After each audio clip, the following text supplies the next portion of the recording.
Henry David Thoreau.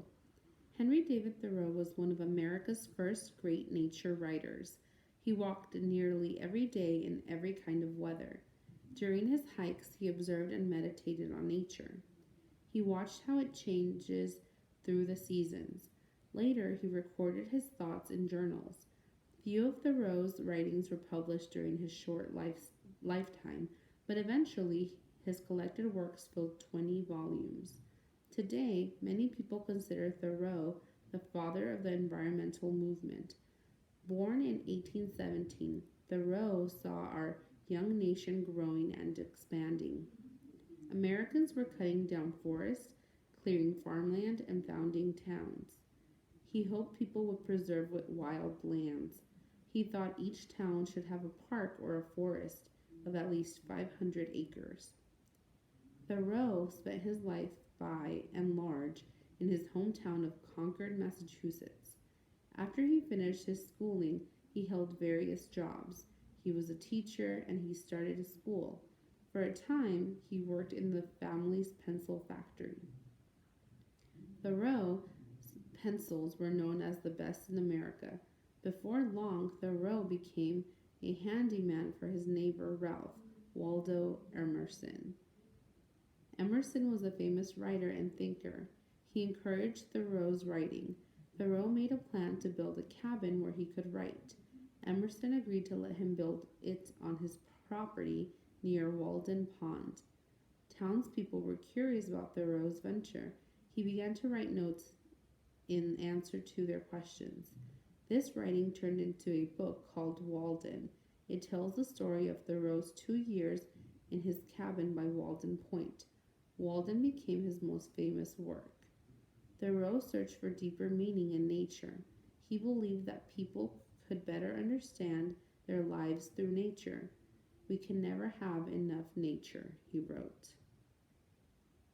What is the meaning of the word volumes as used in the first paragraph of the passage? 1 Part A. A. Many levels of loud. B. Books in a series. C. Amounts of space. D. Powers of sound. Part B.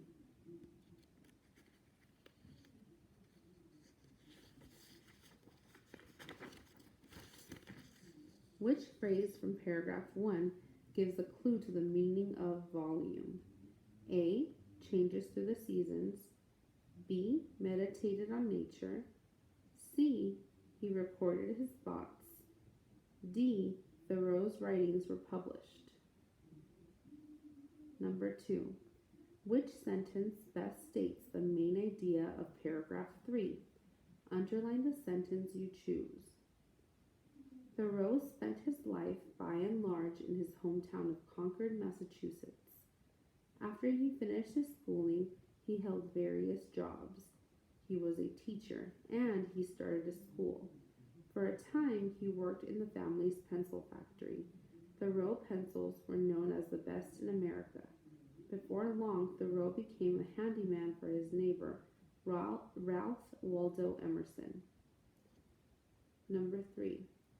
Which 2 sentences from the passage best support the idea that Thoreau's fame grew after his death? A. He walked nearly every day in every kind of weather. B.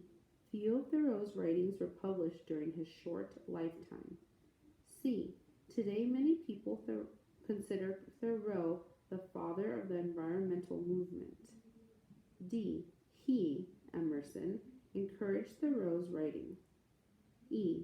This writing turned into a book called Walden. F. Thoreau searched for a deeper meaning in nature. G. We can never have enough of nature, he wrote. Number 4. Based on the passage, which 2 ideas about Thoreau are most likely true? A. Thoreau did not need Emerson's help. B. Thoreau was upset with the townspeople's questions. C.